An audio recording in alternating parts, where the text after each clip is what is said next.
Have you ever found yourself watching a movie or perhaps playing a game set in space and just been amazed by all the wonderful ideas that they have about what's out there among the stars? Have you ever thought about if humans will ever colonize another planet or if we'll ever meet an alien species?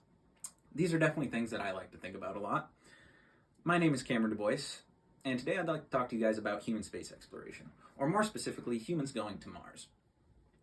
So, after spending countless hours of my life watching documentaries and watching videos on space travel just because it's something that interests me, as well as reading a few scholarly articles, I believe that I'm at least a bit qualified to give you guys some more information on the Mars mission.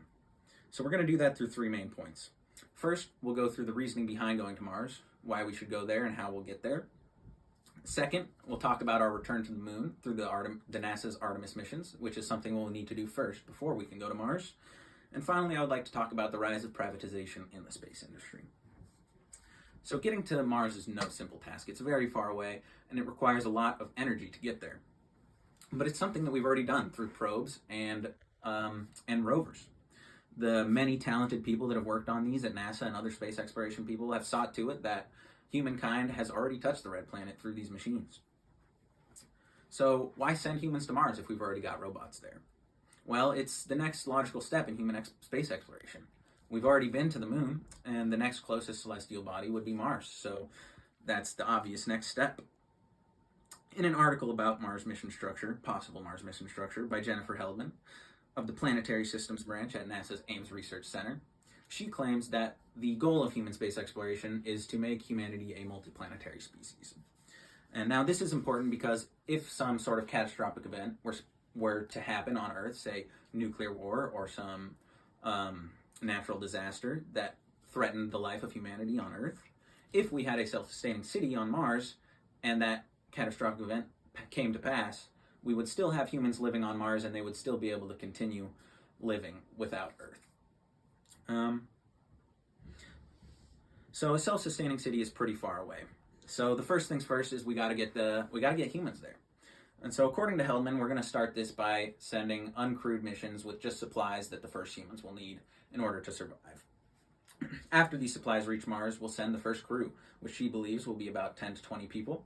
And when they arrive, they'll begin setting up the critical infrastructure that is necessary in order for them to survive on Mars. Another useful thing about Mars is that there's frozen water underneath the surface of the polar caps. And this water is very plentiful. It could be dug up and used to support life or agriculture. And it can also be broken down into hydrogen and oxygen in order to be used as fuel. But before the astronauts can start drilling the water out of the caps, they have to get there. And it is quite a long journey. So with our current technology, at the speeds we can travel in our spacecraft, it'll take us about 7 months to reach the planet. And that will require a lot of fuel and a lot of supplies, which means weight. And it is difficult to get weight out of Earth's orbit. So the plan is to go to the moon and launch from there, where the gravitational pull is much weaker than that of Earth and will take much less fuel in order for us to get on our way to Mars. So in just over a month, it'll have been 50 years since the Apollo 17 missions, which were the last crewed missions to the moon. Steve Creech of NASA's Advanced Exploration Systems, in an article published by the Institute of Electronics and Electrical Engineers, he states that these Artemis missions will create tremendous value to Americans as well as the global community, and he also details how there are many that this mission is already well underway, and there are many developments going on in the technology required to get us back to the moon to stay. And in the 50 years since we've last been there, technology has undoubtedly advanced a great deal. Now SpaceX, a private company, has been contracted by NASA in order to use their starships to return humans to the moon. Now this will put the brilliant minds and engineers at SpaceX to work with NASA and towards the goal of greater human space exploration. Before now, private space was limited basically to only telecommunications, to satellites and things like that, but this could pave the way to something beyond that. And when flights to the moon become more commonplace, that will be something that private space will most certainly take up. And with private on the rise in the last few years, we've all seen it. We've seen Elon Musk's SpaceX or Jeff Bezos's Blue Origin or companies like Rocket Lab. It's easy to tell that the money in space is vast, and companies will most definitely chase after it.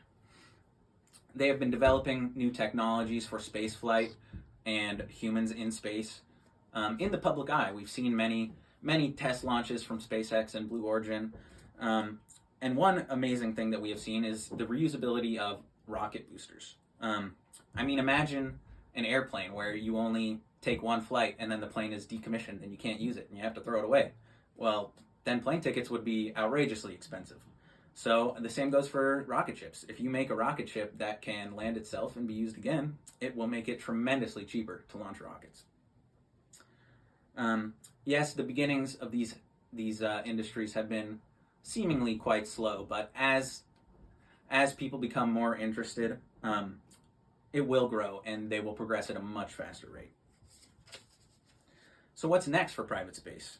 Well, with the moon, as I already said, they will most certainly be making crewed and uncrewed missions to the moon, as well as asteroid mining. That could certainly become our future.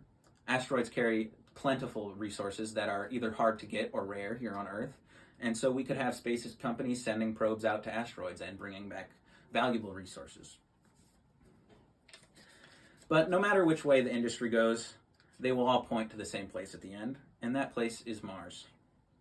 So we have discussed why we're going to Mars, how we'll do it through the moon, how we'll get to the moon through the NASA's Artemis mission, as well as how private space will affect our journey to Mars.